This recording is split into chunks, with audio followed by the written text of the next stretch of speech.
Welcome to Showdown. I'm Mark Kaysen, and we have Vic Faust in the studio here. So we've got a little bit of Showdown and a little bit of cancel this show. So let me ask you this, Vic.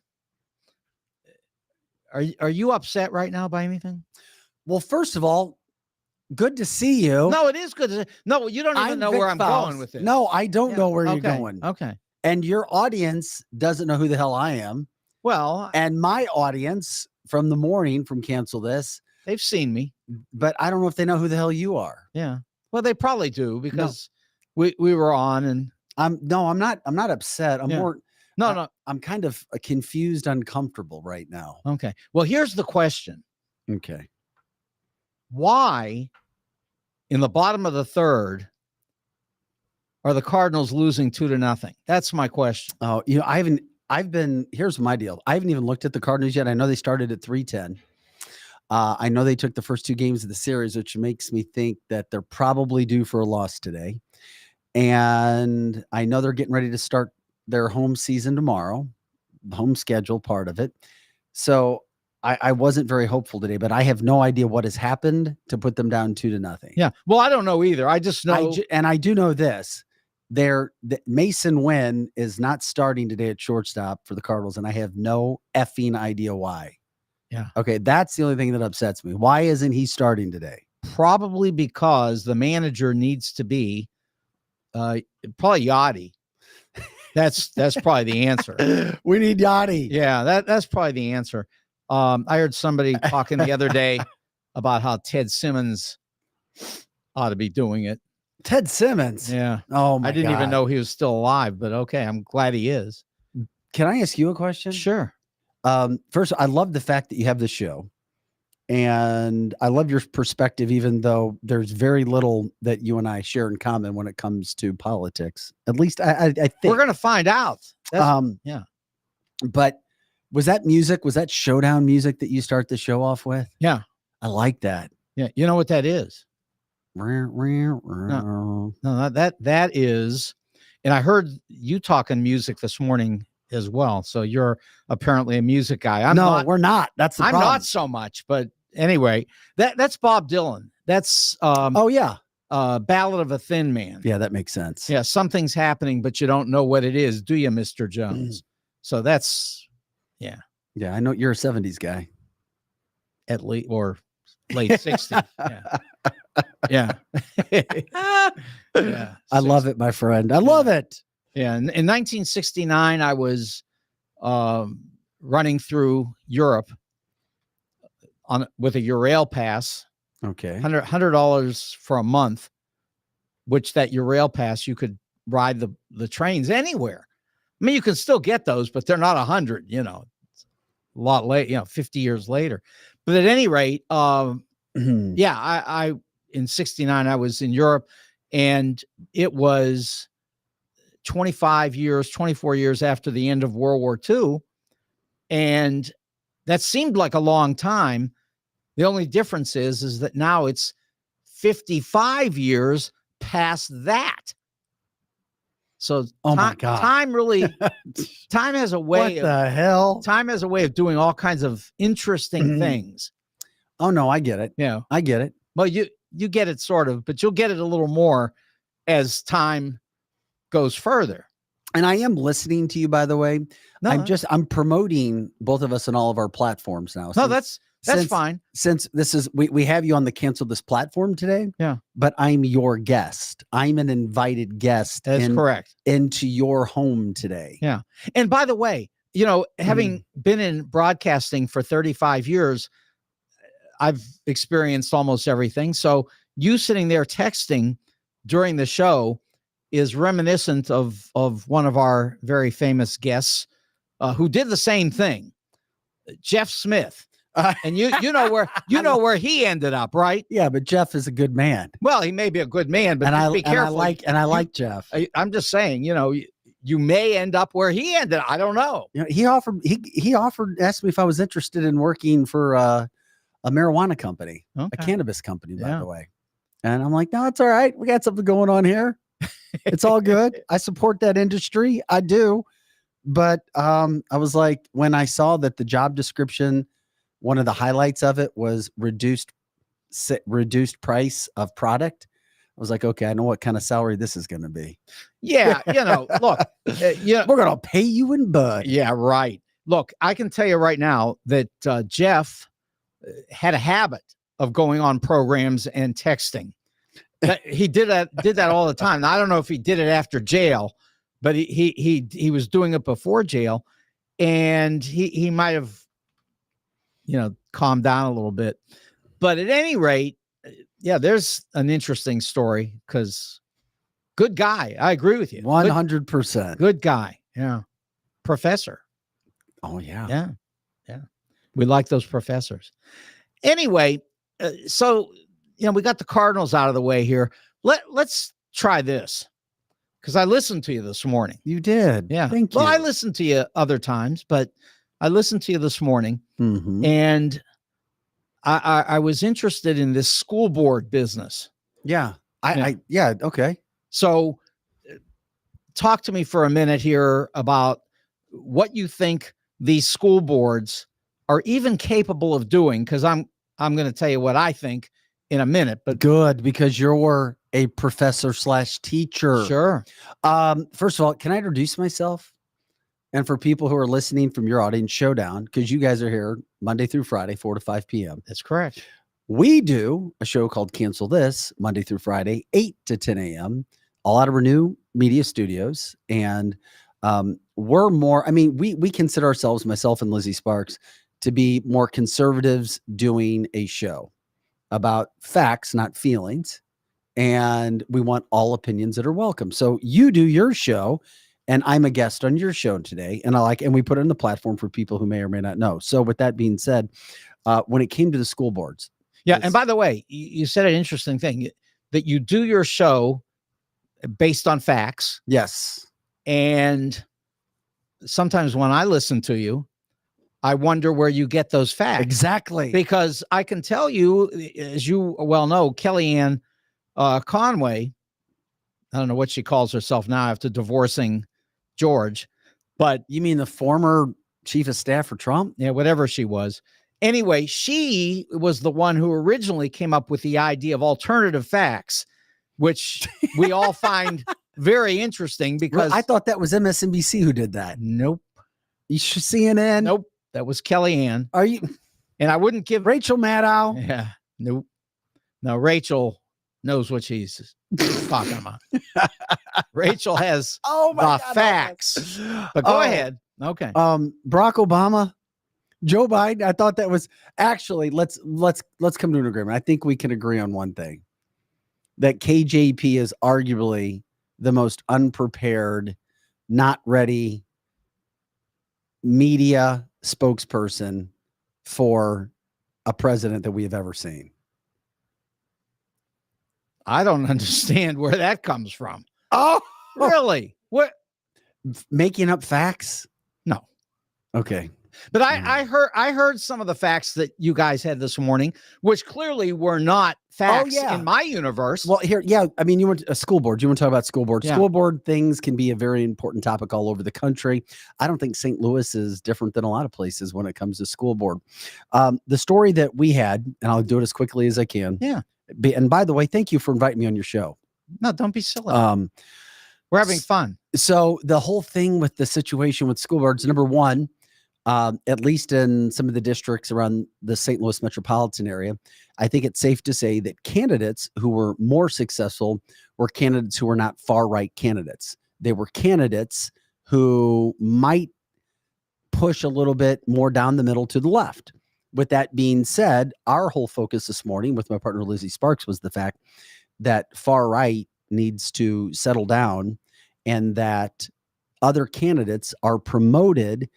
And our biggest issue when it comes to us disagreeing is what maybe the NEA may have to do with certain candidates, teachers unions, teachers voting for candidates, vote not getting out as it should have been because voting is abysmal. We feel people should be more, I guess you could say interested, just interested in going and voting for school board candidates, whether they have children or not.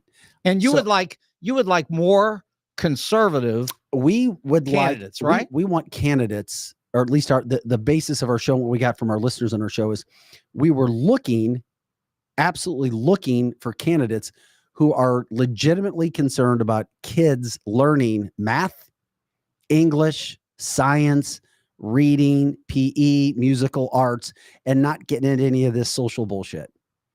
Because social and transgender and sex and all this, we just don't feel there's a place in elementary schools for this.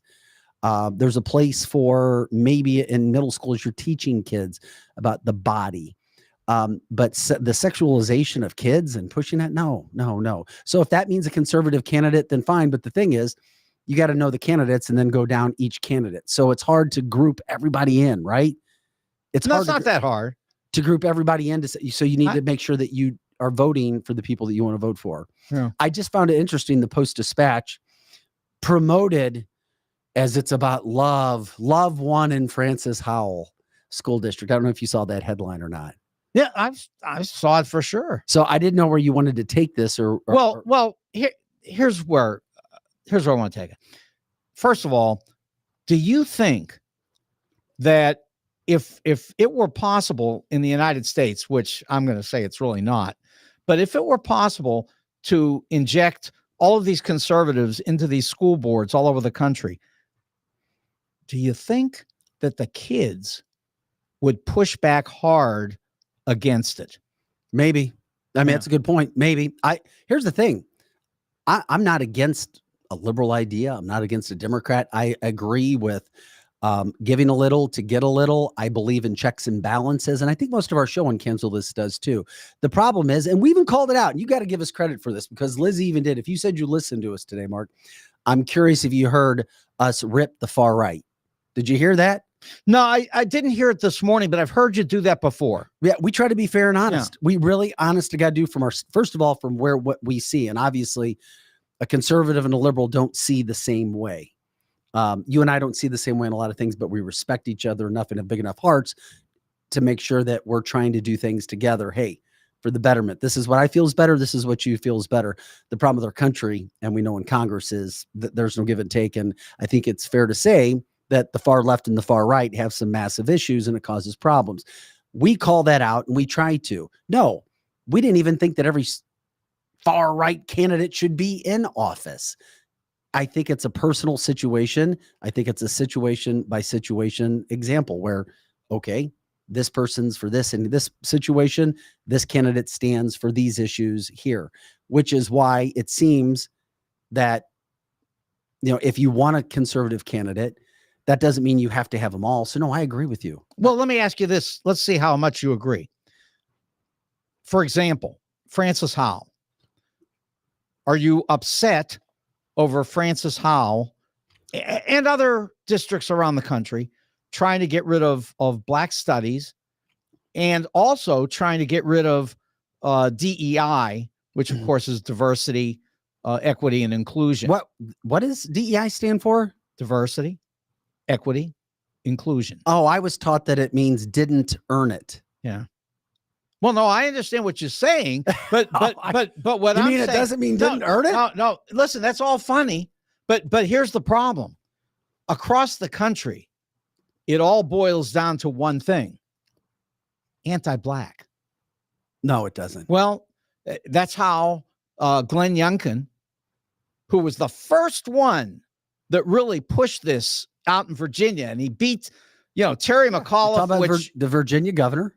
Yeah. Yeah. And he beat Terry McAuliffe. Mm-hmm. And everybody thought McAuliffe was going to win, but no. Yeah, but Terry McAuliffe was not a good candidate. Well, he's a great candidate. Really? Yeah. Why? He didn't have any chops. Yeah. Look, here's the problem. He failed with the DNC. No, he failed because the use of Black faces in a race, sort of like George H.W. Bush did way back with the Willie Horton ad, is extremely powerful in the United States because there's an anti-Black view that runs through this country in a way that is very successful in Virginia.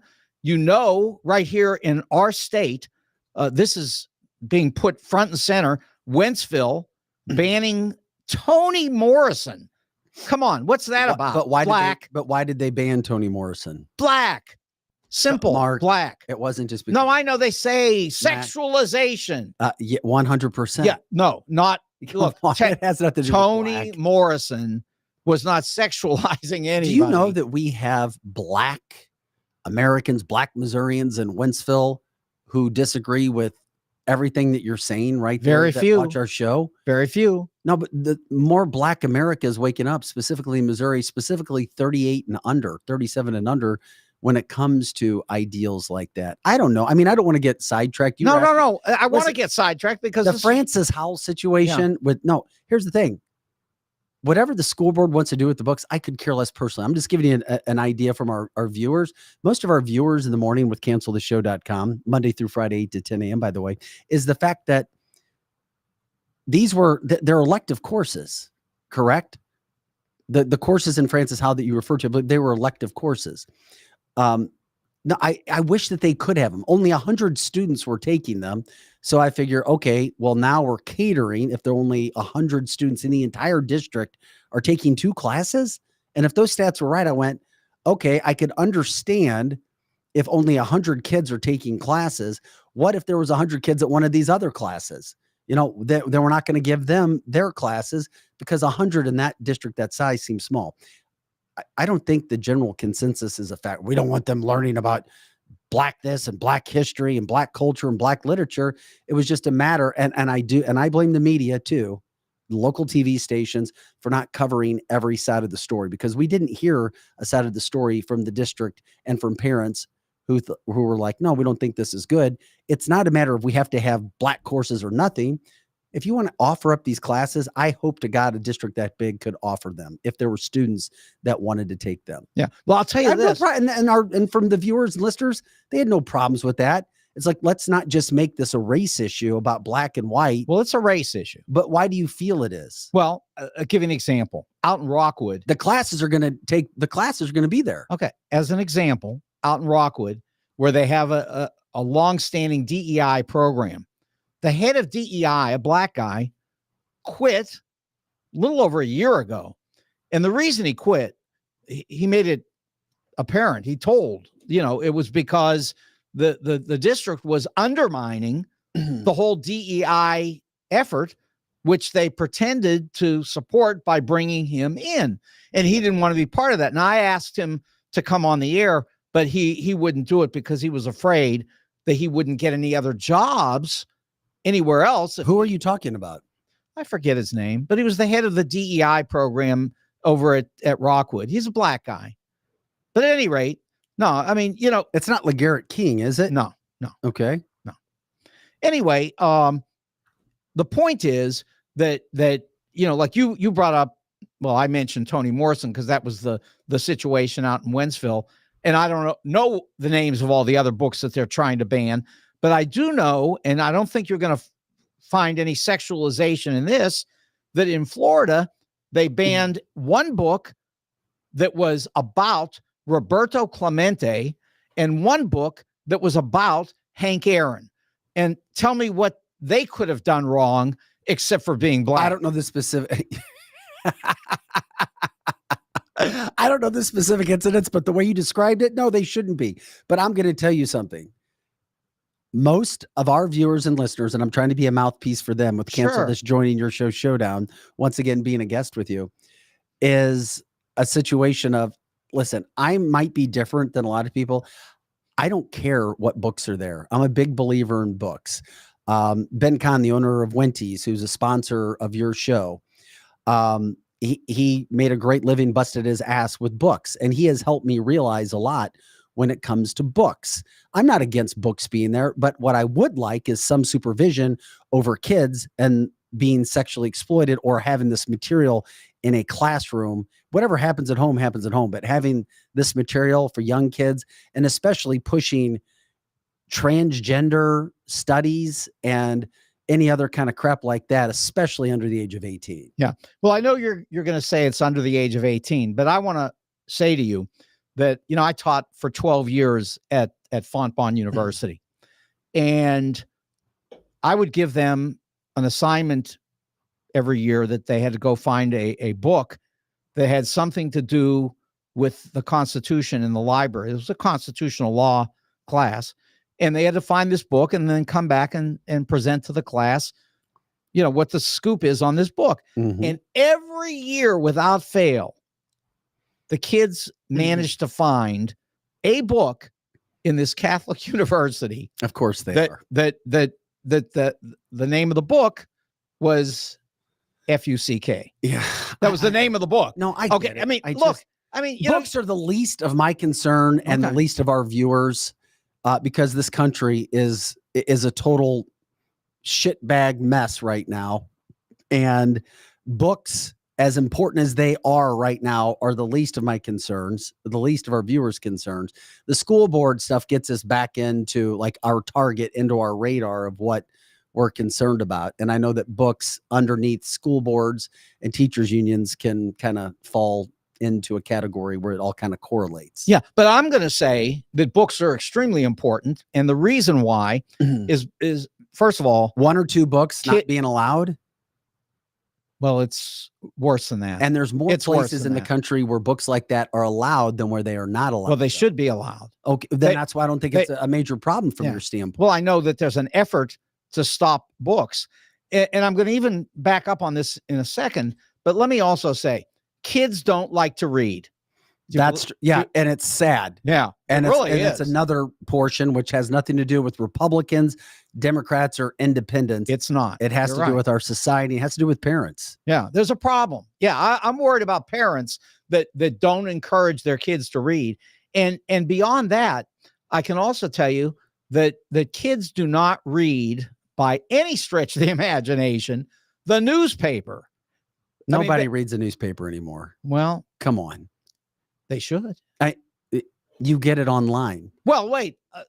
I read it online too. Okay. Yes, but I bring the newspaper into my classrooms because I really feel it's important the kids touch a newspaper. The touching of a book, 100%. I get it. You and I are more old school in that sense. But I have no problem with people reading from a tablet, from an iPhone, or from a laptop. Yeah. Do you have a problem with this? Every kid in every one of my classes that I ask, almost without fail, I ask them, where do you get your news? You know where they get it, right? Yeah. Where? Yeah, their phones. Well, but where? What do you mean? Phones, headlines. Every kid says TikTok. Yeah, well, that's every kid. That's part of it. They all say TikTok. Mm-hmm.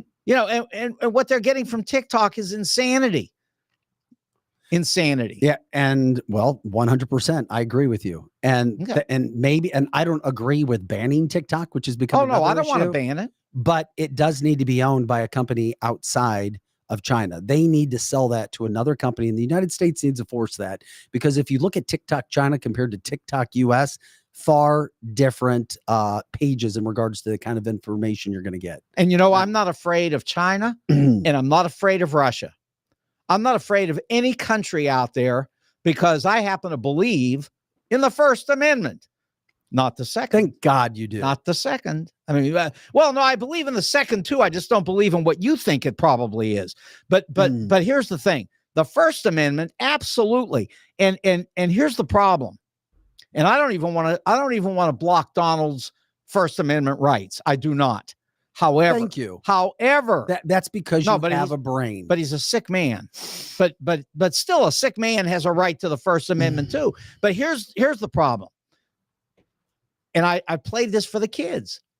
He got on television and he said that the blood of America is being poisoned by immigrants coming from Africa.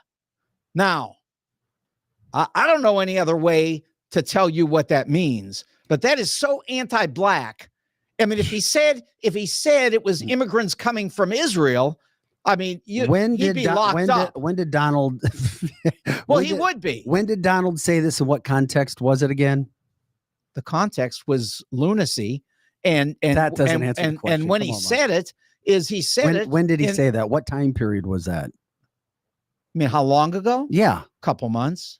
Okay. Where was he when he was talking about it? Probably at a rally. No, it's not probably. You got to let me know. It's the context of everything. It's just like you can't take one clip. It was and a go for rally. It was a rally. But what was it regarding? What was it regarding? It was regarding his love for Hitler.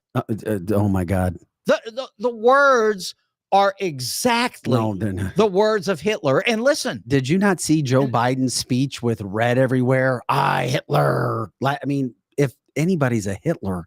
Oh no, come on. That old man isn't doing anything. It's Joe O. Biden. You're probably right. He isn't doing anything because the cognitive ability isn't there. You're right.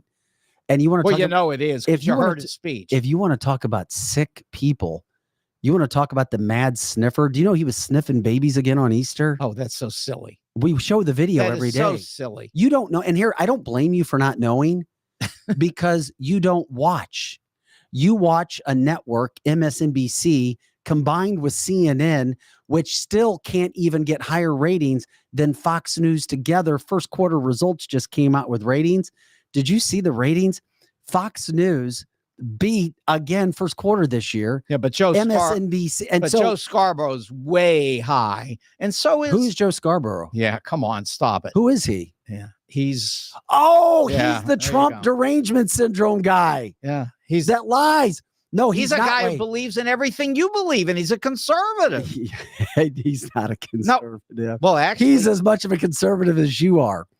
But to he's call no liberal, Donald Trump I can tell you that. But to call Donald Trump a sick man, when this guy, all he has done is give up everything that he has, every freedom, every peace of mind, just to run for president, to become more broke, to have all of those charges lobbied against him, which we all know would not be happening if he wasn't running for president. No, that's not true. Yes, it is. Wait. Let's look at the look at the timeline. And they're fake charges as it is. They're Trump's have charges. Okay, let's look at the timeline. You don't have to like him, but he's not a sick man. He's very sick. A sick man is somebody who is grabbing, groping women, children, sniffing them.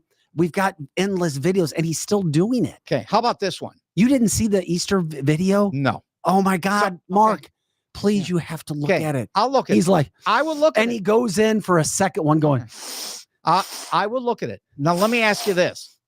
Yeah, this is all funny, but I'm being serious. No, this is all funny, but did Donald Trump rape a woman? No. Okay. The judge says that the jury said that he raped E. Jean Carroll. Now, in the United States, we say innocent until proven guilty. But when the jury did not. When a jury says, then that's the end. No, the jury. That's not true. The words that they used were sexual assault. Yeah, I'll tell you, it was a civil case. Well, Mark. look, civil case. Yeah. Let me ask you something. Do you need me to explain law to you? The difference between civil and criminal. So let me ask you this. And a liberal judge. Let me ask you this. A liberal judge that donated to liberal causes. But it's not. I know where the jury. Going with. It's not the jury. Yeah, but he told the jury how to think. Okay. No. Yes, he did. Let me ask you this. If somebody sexually assaulted either your wife or any other member of your family, would you have a problem? If they did it, yes. Okay. Well, this guy was found to have done it by a jury. But I think even on your show, there was zero evidence. Well, listen, you can start saying that. Juries get it wrong. No, wait. You know juries get it wrong. In the United States. Now you're going to take us to another point. Yeah, I know what you're saying. That's our system. We believe in them. Did you see any of E. Jean Carroll's interview on CNN with Anderson Cooper? Where she said rape is sexy, and they cut her off. She said rape is sexy, Mark. It's not your fault that you don't know this because you don't see evidence. And I get it for people who don't see evidence. Like, oh, the jury said that. Yeah. Do you realize that she presented a dress that wasn't even around in the time when this allegedly happened? That she was laughing, making fun of this whole situation afterwards? That's why I don't believe it. No. How about the 19 other women who are. How about the 19 women who have claimed Joe Biden raped and sexually assaulted them? There are none of those. There are. Oh, no, there are none. Do I need to go down the names? I'll find them. No, there are none on Joe Biden. I'm just trying to be fair since you brought up the topic. Come on. I want to. That's fine. But there are none on Joe Biden. By the way, for viewers and listeners who are coming in, I'm a guest on your show. That's true. I hope I'm showing you respect. Of course. All right. No, we're doing great. I get excited. I am a guest on your show. Listen, and here's the thing. You'll notice. And rape is never sexy. You'll somebody who's been raped would never say rape is sexy. Right. You'll notice that not at one time, nor will it happen, have you and I spoken over each other. Try not to. No. We're not. It's a respect factor. No. No. You happen to be something that's very important, which is apparent in here, and that is you're a TV broadcast professional. Okay. And I, as well, have been broadcasting for 35 years in St. Louis. And I can tell you something right now. We're pros that do not speak over each other and do the crazy things that occur in some different places. No, amen. I'm with you, buddy. Yeah. So but we want to get along.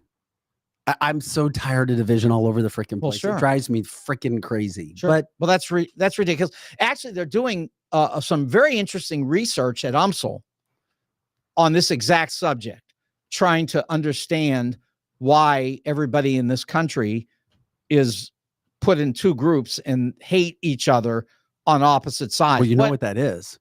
No, those are your global friends. No, the globalists, the deep state. And there is a deep state. Oh, there is. you know, I explain, and here's something I do teach my kids in school. I'm glad you brought that up. By the way, I do love your kids at Cardinal Ritter. Oh, they're great. They are great. We've had them on our show in the morning for people who don't know. And you are doing a damn good job and they respect you. So even if I disagree with every single thing that you say or anybody else, you're doing something right over there, Dr. Kaysen, because those kids are freaking phenomenal. Yeah. Here's what I teach the kids. And there's some things I don't and some things I do. This one I do, that the United States has a system where we allow people to take a civil service exam. They take that exam and then they get to work in the federal government, in different agencies all over the federal government. There are tens of thousands of these people. They are not a deep state. What they are is fabulous Americans who serve this country year in and year out because they believe in America. And they do an incredible job. And it's a system that's been in effect for generations. And it's not an effort to do two things. It's not an effort to turn the country into a communist country, nor is it an effort to destroy Donald Trump, who does a perfectly good job of destroying himself. Go ahead. I've got nothing. That's great. I'm laughing. That's great. Okay. Well, at any rate, so the kids understand that, and they understand that, you know, you can go to work for the federal government in these agencies, but making $40,000 to $90,000 a year. It's not a lot of money. Okay. So there's something that those people are doing, that they have some commitment to America, which it seems to me that the commitment to America is something that we could both agree on. Yeah, absolutely. Yeah. You know what I love best about your students? The last time that we had you guys on live, when we asked them if they would vote Donald Trump or Joe Biden in the election, and I believe everyone in that class except one would be 18 by the next election that we asked the three. Yeah. They all three said, we don't know yet. We're still deciding. Right. And that gave me hope that you're teaching them to think with an open mind. Oh, absolutely. Not what you're saying on this show. Well, no. I'm not saying it because really I was different. For sure. Oh, if they're casing kids, they're going to be all Biden because they're only hearing one side. Kids aren't like that. And then they were like, no, we're deciding. And I'm like, oh, okay, nice job. And here's the thing. My kids will decide at school. My personal kids did decide, and they came down on the left, but they don't really think about it that way. My kids don't run around every day saying, you know, we're radical leftists and we come from, you know, Mark Kaysen. Now, Mark Kaysen, your biological kids. they're my, yeah. Now, I say I'm a radical leftist. Yes.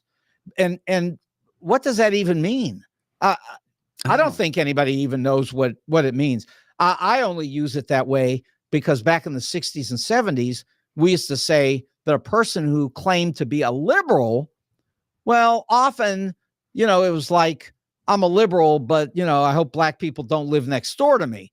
That was a liberal in the 1970s. So we had to say something else. And so we said leftist. And I add radical leftist just to make sure. I know. I hate terminology. No, but it's important. It really is. But we get caught up too much in it. Are you, for example, are you far right or are you right? And then it all starts to bleed into one another and it confuses things. Yeah. But here's the thing. I'm a far left guy who has spent my entire life trading stocks, bonds, commodities. I mean, before I taught, that's what I did is I was a stock market professional. And all I'm saying is here, take George Soros.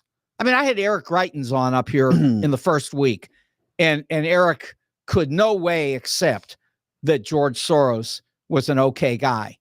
But you know something? We don't have any proof of that, though. Yeah, but we don't have any proof that he's an okay guy. Well, here's what I know. Here's what I know for a fact. His partner for his entire career in the commodities business has been a man named James Rogers, very famous commodity trader, very excellent trader like George Soros, and he's extremely conservative. That doesn't matter. Money to people is more important than values a lot of times as well. And you know that from being in the money industry. But it proves that he is a capitalist. Yes, he is a capitalist. Okay. Well, people say he's a communist and he's a devil. capitalist to be a communist. Oh, come on, Mark. No. What do you do with your money? What do I do with my money? No. I mean, I'll tell you. I mean, to George spend it Soros. on my kids. No, rhetorically. So does he. Yeah. We don't have time to get breakdown into all the agendas that he has put money into. Well, listen. And Kim Gardner told us a lot of it when I had her on my show. Yeah, well, she feared a lot of things. No, but she spoke truth. Doesn't make it true. She feared things. You can't make excuses for Kim Gardner now, because if Kim Gardner was one thing, she was direct. I like Kim Gardner. I like her as a person too, not as a prosecutor. Well, and let me say this. But she did tell us all about George Soros funding her and other far left liberal DAs around America. And she did it with passion. She did it with confidence. And she's like, so what's the difference? He wants to see this over here. What's the difference with the Koch brothers doing what they've done with Republicans? What is the difference? Well, then this is where we get into our another silo conversation. George Soros has shown us through a variety of groups, and now carried on with his son, where it is very anti-American policy.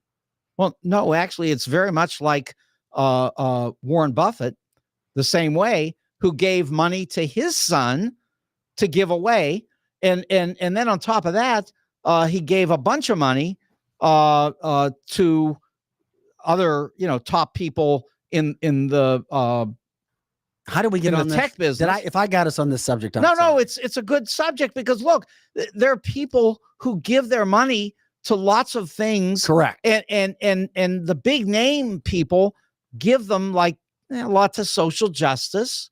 Okay. Warren Buffett is not the devil. He gives things to social justice as well.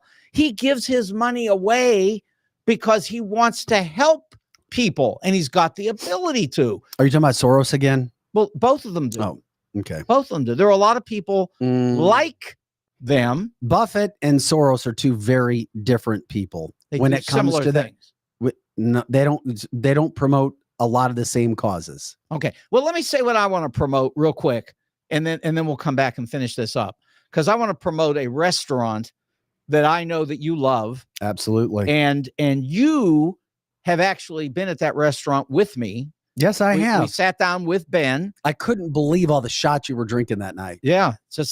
And listen, anybody that believed that, but which is really funny. Oh, wait a second. Maybe it was me. Which is really, I drink so much I forgot. Might have been. because actually I've never I've never been a drinker. I mean, I've had a cup of wine at the synagogue, you know, A cup of wine. Yeah. A cup of wine. at the synagogue. But other than that, no. But look, they got a lot more than alcohol at Wendy's. They've got smoked meats. Do you like that? Oh, I do. Do you? It's not my favorite there, though. How about baby back ribs? I like them, but not my favorite. Okay. How about pizza? I like the pizza, but it's not my favorite. The wings? Or now you're in my sweet spot. Well, isn't that interesting? The smoked. These are the smoked wings. Yeah. Dry. Okay. And I put a little ranch on them. So then it's somewhat healthy and you still have every flavor in that wing.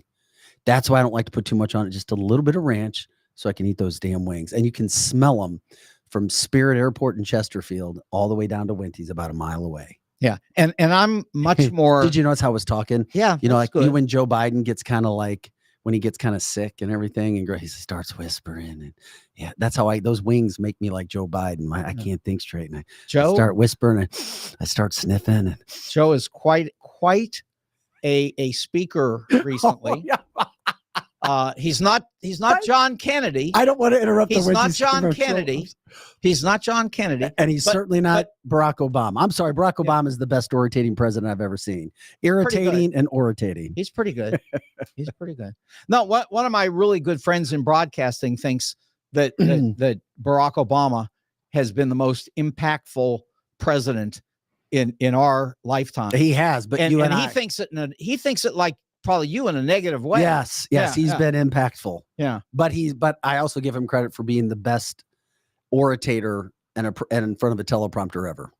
Okay, but I don't want to take us off the Wendy's. No, well, listen, it would be great to have all of these people at Wendy's. You know, we could bring John Kennedy back, and you know, we could all sit down and have a great meal together. It would be interesting to have people like Kennedy take a look at what's going on today, and to hear their comments on it. But anyway, so let's say again, 18,000 Chesterfield Airport Road. That's where you go to get all of this great food at Wendy's. Very, very good food. And the fact that Ben is there, I always talk about this, is very important, that these companies that have owners on site tend to be really excellent places because the people who own the businesses care. Well, it's happy hour. Get on down. I'll be there after the show because I'm going to need a stiff drink. You after probably after will. An hour with you. Now that's for sure. that I would say you probably Dear will. God, help me. Have one ready for me, Wendy's, please. You probably will. So next I want to say I'm going to need an Uber home tonight. Do you buy jewelry for your wife?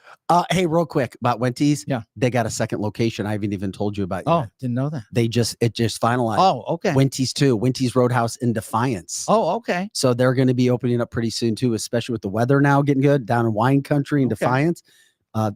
Check it out. So Wendy's Roadhouse coming. Yeah. So, and you know what they say about Missouri, right? What is that? St. Louis on that it's one a red side, state? St. Louis on one side, That it's a red state. Kansas City on the other side, and Alabama in the middle. Okay. Just wanted to make sure you knew that. Okay. Yeah, I like it. Okay.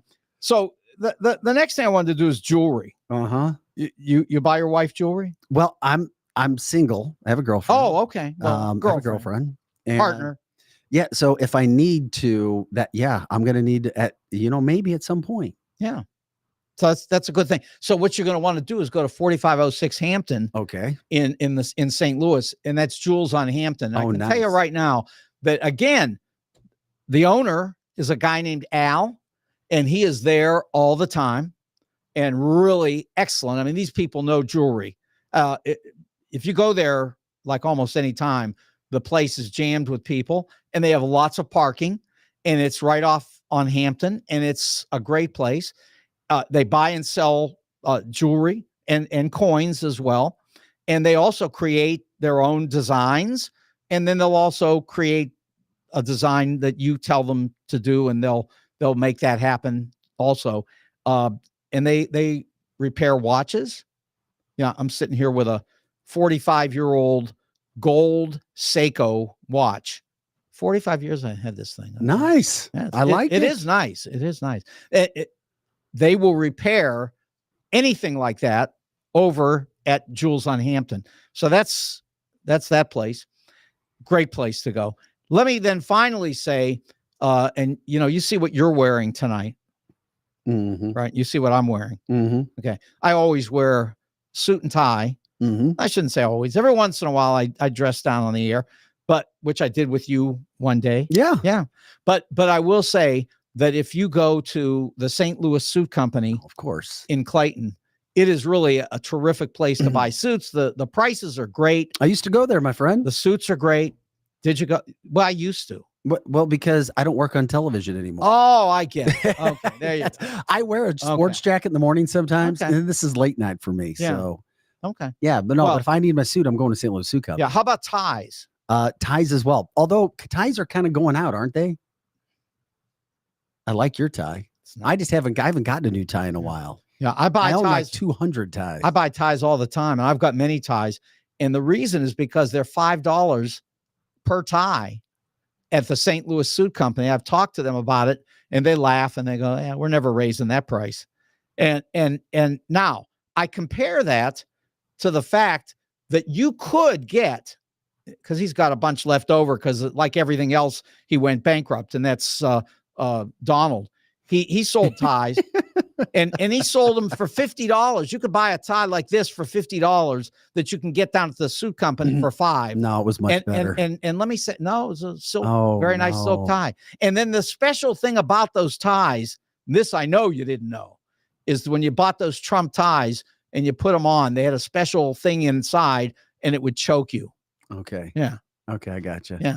Anyway, St. Louis Suit Company on the corner of Forsyth and Central in Clayton. They've been there for 29 years. Great place to buy clothing.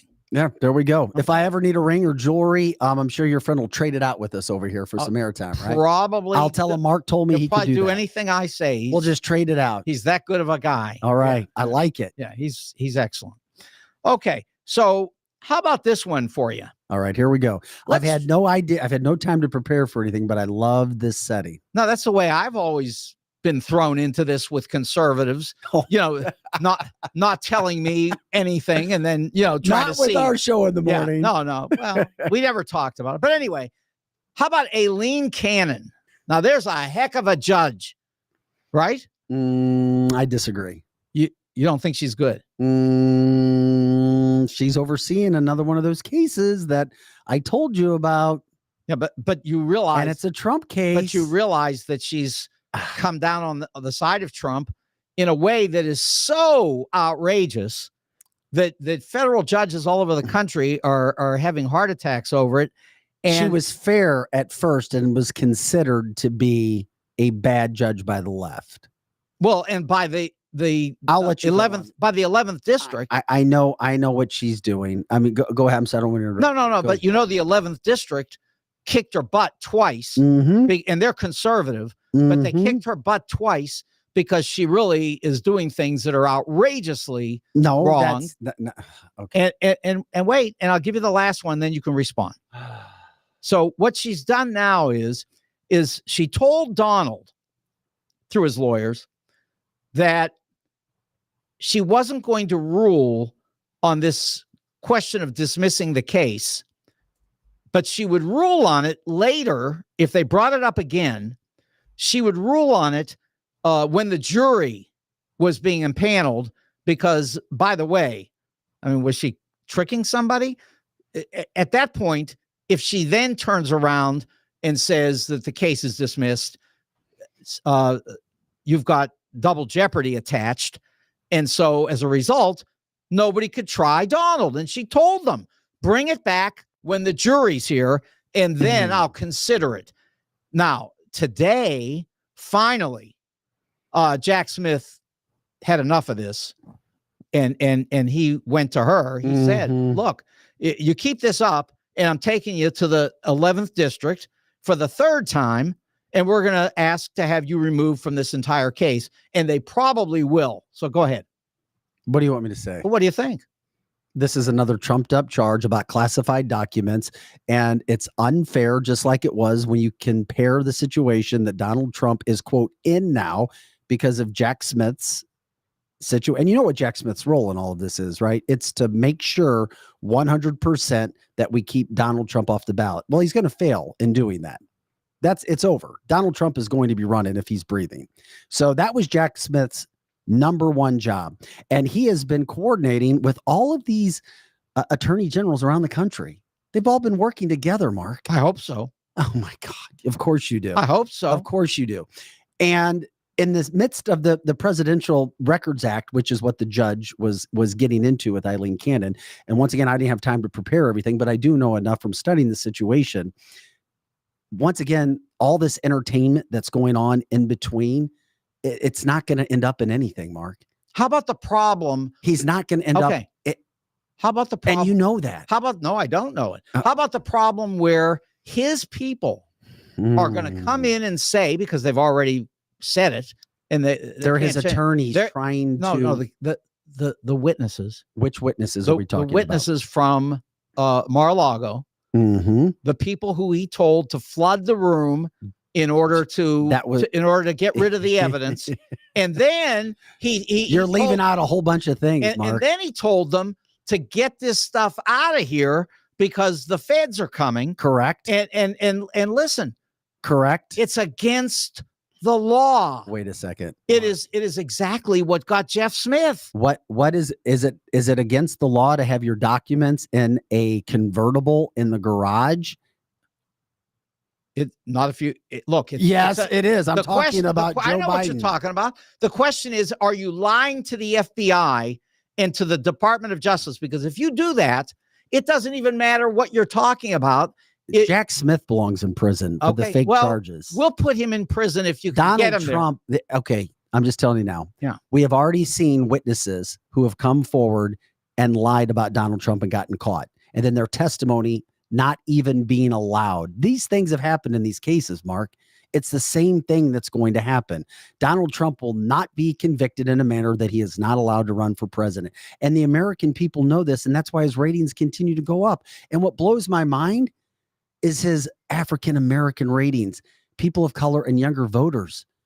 Even Democrats are announcing this now, going, oh crap, there's a mass exodus from the party with younger people under the age of 38. We got some serious issues. Do you know that So these issues, getting back to the case that you're bringing up, it's another one of these cases, Mark. Legitimate. It's another one of these cases that we have that would not happen to anybody else except Donald Trump. Yeah. Because they're such gray area cases. There's no meat to the cases. I know you disagree. Yeah, of course I disagree. And obviously we don't have time to litigate it all here.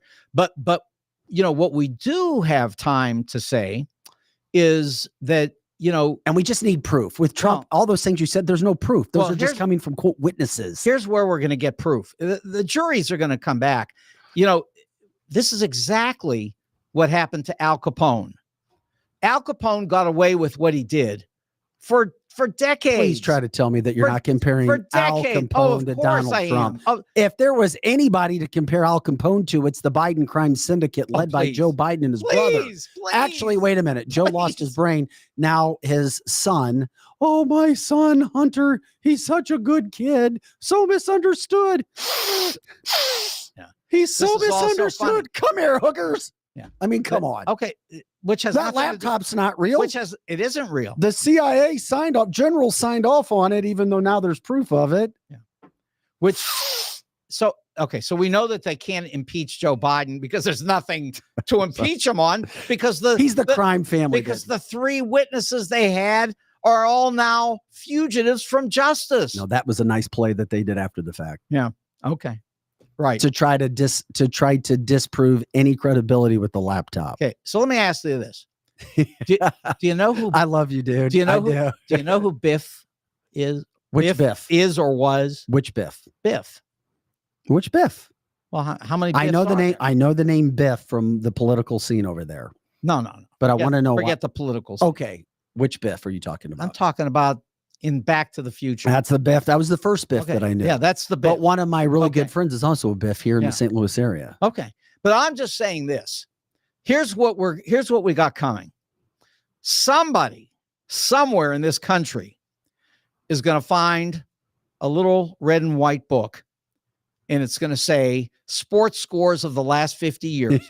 And they're going to put it in a trash can and burn it. And you know what? This new reality that we're stuck in is going to completely disappear if we can just find the book. What do you think? Oh my God. Okay. What'd you just say? We just got to find the book. Oh, we got to find the book. Yeah. Sports scores of the last 50 years. That's what's getting us. I'm telling you, that's the alternate reality. Mark, that's what we're in. Mark, I have a serious question. And listen, Donald will be perfect then. Instead of being up in that tower of his, Mark, do you see he'll be detailing cars. Do you see a specialist? Do you? Mark, do you have somebody to talk to? And don't tell me your wife. God bless her. Even if she feels the same way. Do you talk to somebody professionally? Professional? I mean, sort of. I mean, I talk to psychologists all the time. Mark, and I'll tell you, Mark, do you know that there's a psychologist today? Trump derangement Hang on syndrome, a second. man. There's a psychologist today. Listen to this one. Okay, because this is really important because I want you to have this on your mind every day. This guy's name is Dr. John Gartner. Mm-hmm. I'm not familiar with him. Okay. Well, most people wouldn't be. He is a top psychologist at the Johns Hopkins Medical Center. I've heard of that place. Yeah, some people would. And he's been there for 28 years. And today he said that from everything he's observed, that Donald is very close to going off the edge of a cliff. Yeah, okay. So, I mean, and did you check? You asked about professional. Did you check his donor list? And I'm sure he has donated to every liberal cause he can possibly donate to, because that's what we're finding. It's very interesting. All these judges who are coming after Trump and leading the cases home, they're all hardcore left liberals. They've all got a track record of donating to liberal causes. Even Judge Manchin, the new one, has a daughter who works with liberal political activists and candidates, including Kamala Harris. All these connections to the left. So first of all, his name's Mershon. That's why middle people hang on a sec. And Republicans can never take any of this stuff serious. Hang on a second. No evidence. And liberals leading the cause. Judge Mershon. Okay. So here's the question about Judge Mershon. If you were in a court, personally, you, Vic, if you were in a court and you were on trial for anything, would you go into the courtroom and start calling the judge names, attacking his family, making fun of the people in the courtroom? Donald Trump did everything that you're saying right now. Yeah. Would you do it? If I was in Donald Trump's shoes, no. My attorney told me, if you're Vic Faust, you have to give. I want to know if you're Vic Faust. Would you do it? If I was told by my attorney to do it, 100%. Okay. Would you do it? Because there's no doubt in my mind that the attorney told Donald Trump no doubt in your mind to do it. No doubt in your mind. I'm just asking you this. Would you do it? I don't know that situation unless I'm in it. And I'm not trying to be hard. Yeah. I mean, or difficult to deal with. But you won't answer the question. The question is so simple. If a judge was being fair and honest, hell no, I wouldn't do that. Of course. But the case that you're bringing up, the judge was not. It was a fake situation. It's a made up situation. He was not getting the benefit of the letter, the benefit of the law in any situation regarding that case. And you know it. Sports scores and his attorney knew of the last 50 years. So they told him, Donald, this is your opportunity to put that message out, since all of these judges are trying to gag you and not allow you to speak about the atrocities that are happening to you in court that wouldn't happen to any other American. Okay, we're out of time. Damn, that went fast. We're out of time. But I just want to say again, this will help you every day. Mark, I went to counseling and it was the best thing I could have done. I've got a counselor for you I think can help you. Sports scores. I'm going to give you his number. Sports scores of the last 50 years. Okay. That's all you need to know. All right. That'll solve this whole thing. Burn that book. But that's the only book we want to burn. But burn it, because believe me, it causes problems. Huge problem. Okay. So Wendy's, Jules on Hampton, and St. Louis Suit Company. We love them. Okay. And we love you too, Vic. Really, we do. I appreciate it. You and your audience are welcome into our show. We give everybody a platform. Democrats, Republicans, independents, black, white, Mexican, even those Chinese nationalists that are coming into our country illegally, they're all welcome on our show. The ones who commit no crimes whatsoever. No, the ones that are plotting, planning. No, it's the Venezuelans who are causing all the crime. Okay, so let me say this. And this is something you can check. TalkSTL.net. TalkSTL.net. Should I write this down? Yeah, write it down. That's my website. Oh, I know that website. I've got it. And then you go to the reading room and you read the article about how little crime there is among immigrants compared to American people that are born. You're doing here. it again. It's tiny. No, you're doing tiny. it again. It does no, because the amount of those people is so small. That it's not an apples to apples. Okay. And not one crime in this country should happen by an illegal, because not one illegal should be here. Yeah. Well, that's right. Make them all legal. Let them in. Okay. I love immigrants. Bring them in. Everyone. This is Showdown. I'm Mark Kaysen. Careful. You're sitting there pulling you don't have a Trump tie on. You can't choke. Oh my God. Good night.